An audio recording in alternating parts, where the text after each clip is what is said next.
Olá, que bom que você chegou aqui. Que a graça, que a paz que só o Senhor Jesus pode trazer preencha todo o seu lar. Que toda a sua família seja alcançada e todas as pessoas que estão no seu coração também sejam alcançadas. Fico muito feliz por você estar aqui. É muito bom nós crescermos espiritualmente e isso só acontece através do alimento que nutre a palavra de Deus. Hoje nós vamos começar com dois salmos, o 113 e o 114. O 113 diz que só Deus é digno de todo louvor. E o 114 fala sobre os milagres no Êxodo. Aleluia! Louvai, servos do Senhor, louvai o nome do Eterno. Bendito seja o nome do Senhor, desde agora e para sempre. Desde o romper da aurora até o pôr do sol, louvado seja o nome do Eterno. Excelso é o Senhor acima de todas as nações, e sua glória acima dos céus. Quem é como o Eterno, nosso Deus, que reina nas mais elevadas alturas, mas se inclina bondosamente para contemplar o que se passa nos céus e na terra. Ele levanta do pó o necessitado e ergue do lixo o pobre, a fim de estabelecê-los como príncipes do seu povo. Oferece uma família à estéril e dela faz uma feliz mãe de filhos. Aleluia! Quando Israel deixou o Egito e a casa de Jacó se retirou do meio de um povo de língua estranha, Judá tornou-se o santuário de Deus e Israel o seu domínio. À vista disso, o mar fugiu, o Jordão voltou para trás, os montes saltaram como cabritos e como carneiros do rebanho as colinas. Que tens, ó mar, que assim foges? E tu, Jordão, por que retrocedes? Montes, por que saltais como cabritos? E vós, colinas, como carneiros do rebanho? Estremece, ó terra, diante do Eterno, na presença do Deus de Jacó, que converte as pedras em lago e o rochedo em manancial de água. Aleluia! Louvado seja o Senhor por esse louvor tão maravilhoso. Realmente o nosso coração se enche de alegria ao falar essas palavras, porque testifica em nosso coração que Deus é bom, poderoso e nos ama, se lembra de nós. Nós vamos para a nossa porção de hoje em Provérbios, que será 15, do 15 até o 17.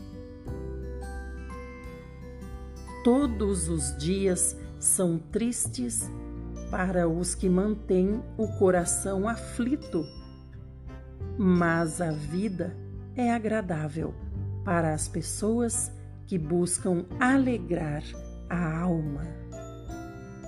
Amados irmãos, buscar alegrar a alma é fazer com que Deus alcance a nossa alma.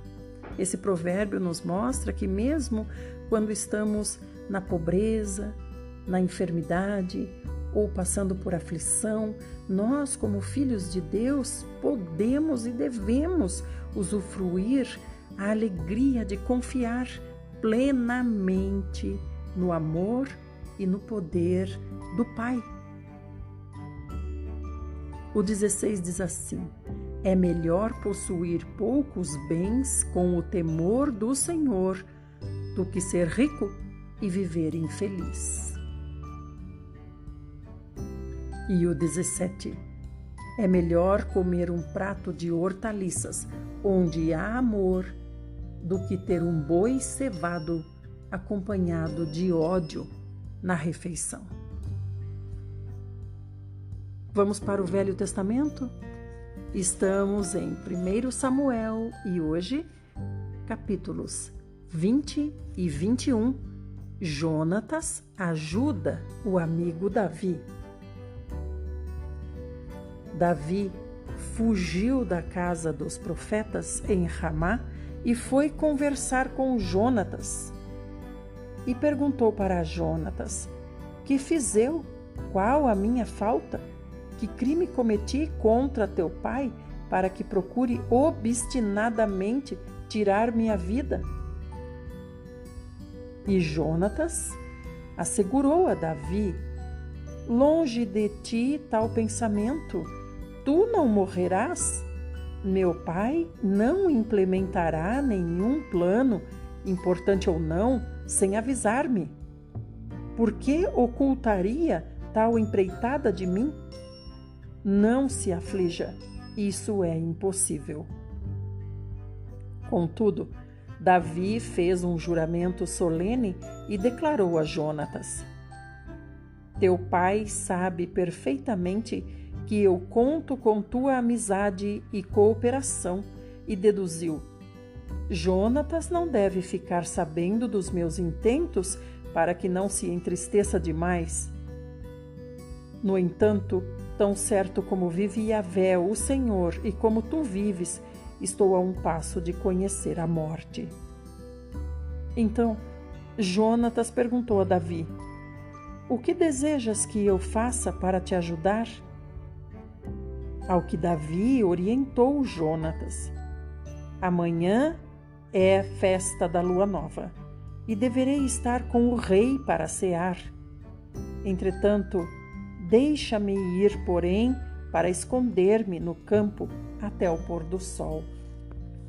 Se o teu pai, o rei Saul, reclamar a minha ausência, dirás: Davi rogou que o permitisse ir correndo a Belém, sua cidade natal, porque ali se celebra o sacrifício anual por toda a sua família.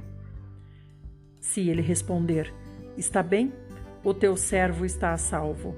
Se ele, entretanto, se encolerizar, sabes com certeza que teu pai, Saul, está profundamente convicto de me fazer mal. Contudo, mantenhas firme teu voto de lealdade, porquanto celebraste comigo um pacto de amizade em o nome de Yahvé. Todavia, se cometi erro ou crime, mata-me tu mesmo. Por que me levarias à presença de teu pai Saul? Jonatas declarou a Davi: Afasta de ti este mau pensamento. Se eu soubesse com certeza que meu pai está decidido a fazer cair sobre ti uma desgraça, não te contaria depressa? Diante disso, Davi expressou preocupação. E quem me avisará se o teu pai tiver uma reação violenta para comigo? Para contigo, Jonatas, quando você falar com ele. Então Jonatas disse para Davi: Vem, saiamos para o campo. E saíram ambos ao campo. Jonatas prometeu a Davi: Por Yahvé, Deus de Israel, sondarei meu pai amanhã à mesma hora. Se tudo for favorável a Davi e se por consequência eu não te mandar nenhum aviso, que o Senhor faça a Jonatas o mesmo mal e ainda lhe castigue mais. Mas se meu pai intentar fazer cair sobre ti qualquer injustiça ou crueldade, eu encontrarei uma forma de te informar e te ajudarei a partir. Escaparás são e salvo, e que o Senhor esteja sempre contigo, como já esteve com o meu pai um dia. E se eu ainda estiver entre os vivos, possas testemunhar para comigo a misericórdia leal de Yahvé. Todavia, se eu morrer, não deixes jamais de agir com bondade para com a minha família. Quando o Senhor exterminar da face da terra os teus inimigos, que o meu nome não seja apagado juntamente com a casa de Saul, senão o Senhor o cobrará de Davi. E Jonatas fez com que Davi reafirmasse seu juramento de amizade leal, porquanto Jonatas amava Davi como a si próprio. Então Jonatas combinou com Davi: amanhã é a celebração da festa da lua nova, e tua ausência será questionada, porquanto teu lugar estará vazio. Depois de amanhã, vai depressa ao lugar onde te escondeste quando tudo isto teve início e fica junto à pedra de Ezel. Eu atirarei 3 flechas para aquela direção, como se atirasse em um alvo. Então mandarei um menino, dizendo: vai buscar as flechas. Se eu expressamente orientar o menino, exclamando: olha que as flechas estão mais para cá, traga-as aqui. Então poderás vir, porque como vive o Senhor, tu estarás em paz e não haverá nada a temer. Entretanto, se eu gritar ao menino: olha que as flechas estão mais adiante, vai-te embora, porque o Senhor te manda ir. E quanto ao acordo que fizemos, Yahvé, o Senhor, é testemunha entre nós dois para sempre. Então Davi se escondeu no campo. O rei Saul chegou para a festa da lua nova e assentou-se à grande mesa para dar início à ceia. Saul tomou seu lugar de costume junto à parede, em frente ao seu filho Jonatas, e Abner sentou-se ao lado do rei. Porém, o lugar de Davi ficou vazio. Contudo, Saul não fez qualquer observação sobre isso naquele dia, porquanto imaginou: alguma coisa deve ter acontecido a Davi que o tornou cerimonialmente impuro neste dia.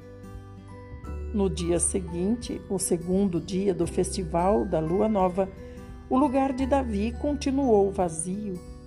Então Saul indagou a seu filho Jonatas: porque o filho de Jessé não veio cear conosco nem ontem e nem hoje? Ao que Jonatas lhe explicou: Davi me pediu com insistência permissão para ir a Belém.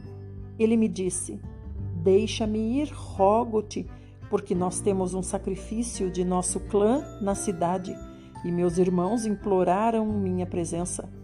Agora, portanto, se gozo do teu favor, permita-me ir, a fim de que eu vá e possa ver os meus irmãos. Por este motivo, Davi não compareceu à mesa do rei.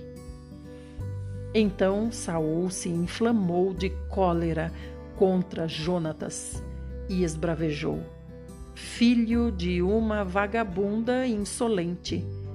Acaso não tenho pleno conhecimento que tens favorecido o filho de Jessé para a tua vergonha e para a vergonha daquela que te deu a luz? Enquanto o filho de Jessé estiver com vida na terra, tu não estarás em segurança, nem o teu reino. Trata, pois, de encontrá-lo e trazei-o à minha presença, pois eis que ele está condenado à pena de morte. Irmãos, vocês podem ter estranhado a palavra que eu usei aqui, filho de uma vagabunda insolente. Eu estou usando a Bíblia King James atualizada. Então, nessa versão, a tradução usa essa palavra. Continuando, contudo, Jonatas ponderou a seu pai: por que deverá ele morrer? Que te fez Davi? Diante destas palavras, Saul tomou sua lança e arremessou a lança contra Jonatas com a gana de matá-lo. E assim ficou claro para Jonatas o quanto seu pai estava determinado a destruir a vida de Davi. Então Jonatas deixou a mesa fervendo de raiva e não comeu nada nesse segundo dia de celebrações de lua nova, pois grande era a sua tristeza e vergonha pela humilhação que seu pai lançara sobre a pessoa de Davi. Na manhã seguinte, no dia seguinte, Jonatas partiu para o campo para o encontro combinado com Davi e ia acompanhado de um menino que o servia. Jonatas disse ao seu jovem servo: corre e procura as flechas que vou atirar. O servo correu e Jonatas atirou uma flecha com força suficiente para que ela fosse além dele. Assim que o servo conseguiu chegar próximo da flecha que ele havia atirado, Jonatas gritou: não está a flecha para lá de ti? E Jonatas gritou ainda outra vez: rápido, despacha-te, não te demores. O servo de Jonatas apanhou a flecha e a trouxe ao seu senhor. O menino não desconfiou de nada. Só Jonatas e Davi sabiam o real significado de tudo o que estava acontecendo ali.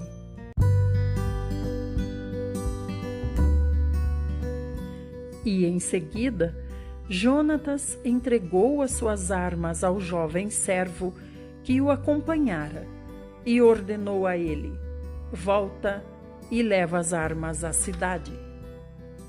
Assim que o servo de Jonatas partiu de volta à cidade, Davi saiu de trás do outeiro, atirou-se ao chão e inclinou a fronte 3 vezes, encostando o rosto na terra diante de Jonatas.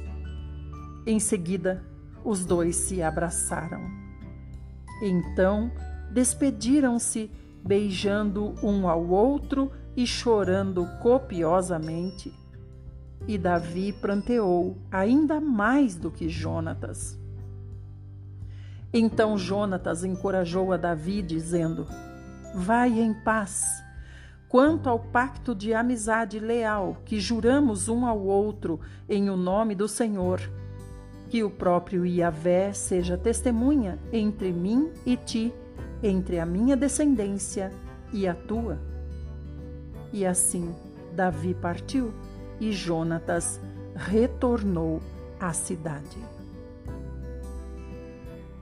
Davi come os pães consagrados, capítulo 21. Davi foi falar com o sacerdote Aimeleque, em Nobe.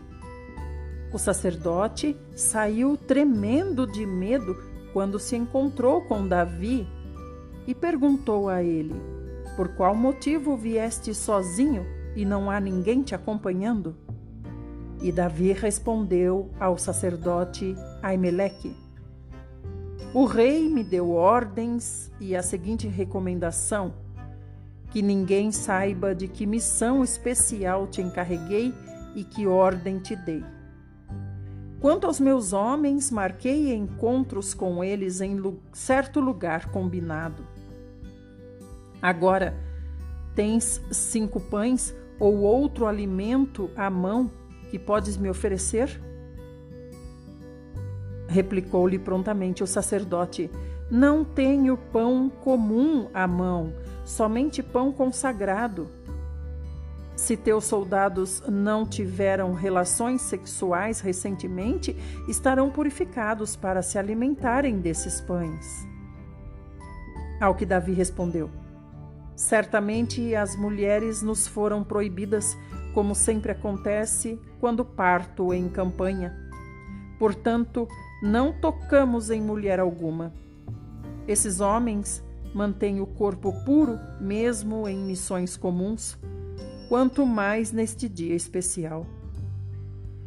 Em seguida, o sacerdote lhe deu os pães que haviam sido consagrados, porque não havia outro alimento disponível, salvo o de oblação, o pão da presença, que se retira de diante de Yahvé o Senhor, e que tinham sido tirados da mesa sagrada e trocados por pães quentes.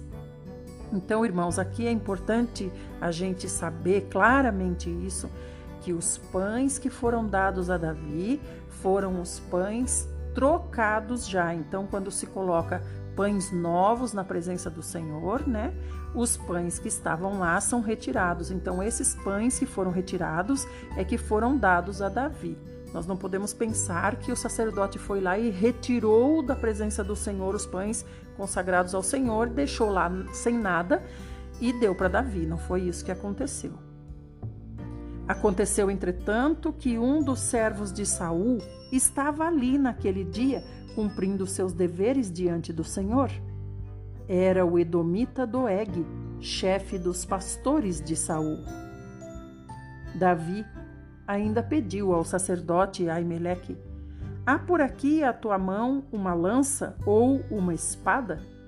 Eu não trouxe comigo nem a minha espada, nem as minhas armas pessoais, porquanto a ordem do rei exigiu máxima presteza.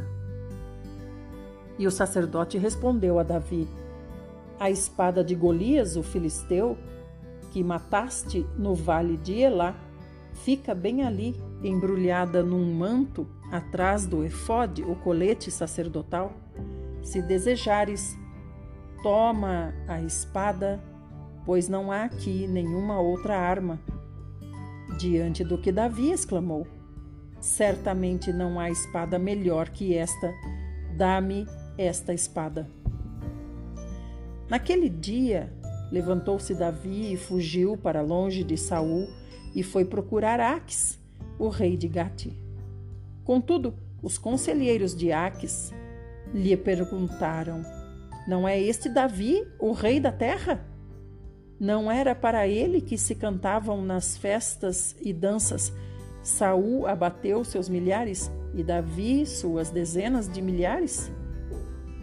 Davi considerou o perigo daquelas observações e ficou com muito medo de Aques, o rei de Gate. Diante das circunstâncias e na presença deles, Davi fingiu-se de louco, rabiscou coisas sem sentido nos portões da cidade e deixando escorrer saliva pela barba. Então Aques esbravejou contra seus conselheiros: bem vedes que este homem está alucinado, porque o trouxestes à minha presença. Será que tenho falta de loucos ao meu redor, para que trouxesseis mais este, a fim de me atormentar com suas doidices? O que ele está fazendo no meu palácio? Até aqui, irmãos. Aqui nós vemos que começou a fuga de Davi, que começará a ter a experiência da perseguição acirrada de Saul, né, visando a sua morte. Mas o mais lindo de tudo isso é ver a amizade de Davi e Jonatas. Então eles fizeram um juramento: aquele que morrer primeiro cuidará da descendência do outro. É um tipo de amizade. Por isso que Deus deixa claro aqui na palavra, né? Jonatas amava Davi como a si mesmo. É um tipo de amizade que a gente desconhece nos dias de hoje, né? Mas que o Senhor fale conosco através da sua palavra, como tem feito todos os dias, e falará muito ainda a respeito do nosso caráter, né? Da nossa fraqueza, da nossa covardia, através das histórias de Davi. Amanhã nós vamos conhecer a caverna de Adulão, onde Davi se escondeu e de onde tirou a sua primeira tropa, né, dos criminosos de Adulão. Que o Senhor fique conosco no dia de hoje. Eu quero fazer um agradecimento muitíssimo especial à amada irmã Vera Lene, lá de Vitória da Conquista, na Bahia. Obrigada, Verinha, ela me avisou ontem que eu coloquei o vídeo faltando áudio no YouTube. Obrigada, viu, Vera, linda? Deus abençoe você, sua família e a todos vocês, amados irmãos. Eu fico muito feliz quando vocês deixam um comentário para mim, seja crítica, seja sugestão, seja tô gostando, não tô gostando, não importa. O que importa é que você fale comigo lá nos comentários do YouTube. Fico muito feliz quando você deixa um oi lá. Fiquem todos bem, então, e amanhã a gente retorna, se assim o maravilhoso Senhor Jesus o fizer. A oração está no vídeo, antes desse aqui. Fiquem todos bem e até amanhã. Amados irmãos, eu me despedi e depois eu fiquei pensando, parece que está faltando alguma coisa. Vocês estão vendo como eu preciso da ajuda de vocês mesmo? Senhor Jesus, nós estamos agora indo para o Novo Testamento. Então agora nós vamos ler João 9, a partir do 35. Os cegos receberão a visão. Louvado seja o Senhor. Vamos lá. Jesus ouviu que o haviam expulsado e quando o encontrou lhe disse: acreditas tu no Filho de Deus? Aqui o Senhor está falando de quem? Está falando do cego de nascença que ele tinha curado e que foi expulso da sinagoga, né? Ou seja, passou a ser considerado um filho do diabo pelos membros da sinagoga. Então o Senhor disse para ele: acreditas tu no Filho de Deus? E o homem respondeu: quem é ele, Senhor, para que eu possa nele crer? E Jesus lhe assegurou: tu o estás vendo? É este que te fala. Então declarou o homem: Senhor, eu creio. E prostrando-se diante de Jesus, o adorou. Então revelou Jesus: eu vim a este mundo para julgamento, a fim de que os cegos vejam e os que veem se tornem cegos.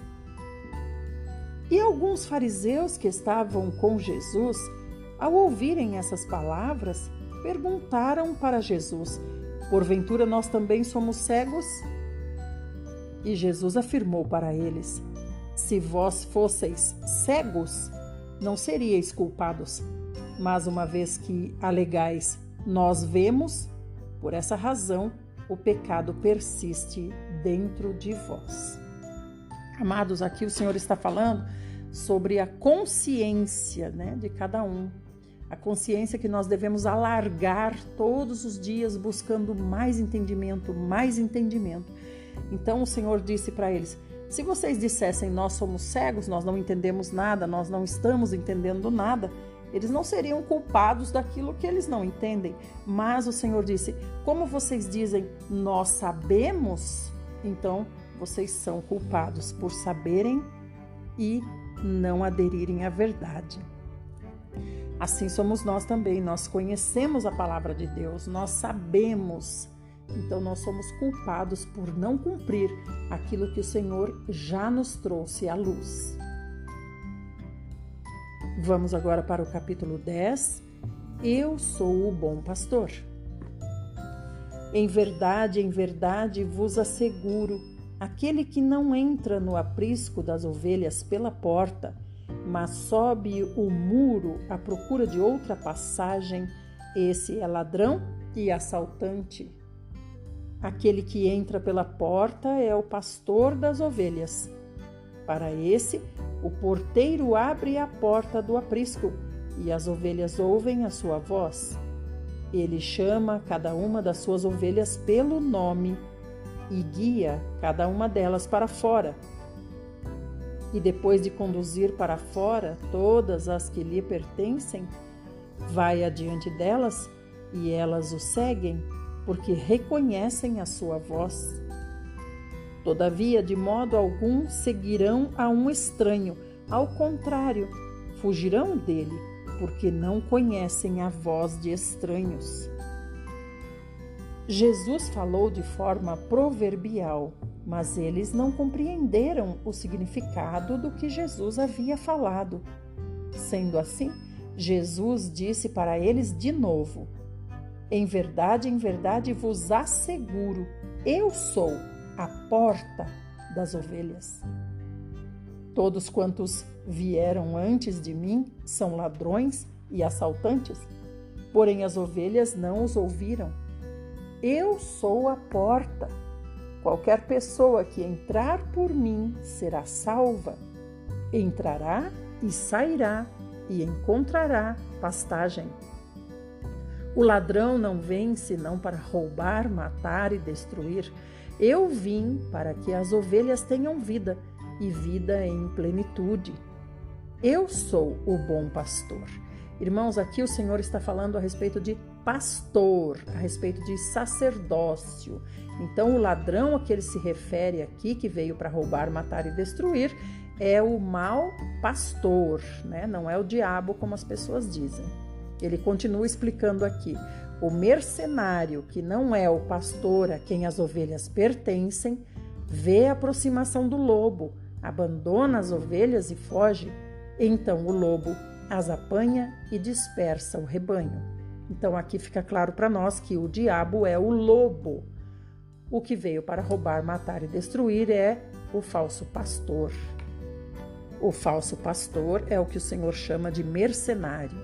Então aqui no 13 ele diz, o mercenário foge, porque é um mercenário e não tem zelo pelas ovelhas. O que é um mercenário?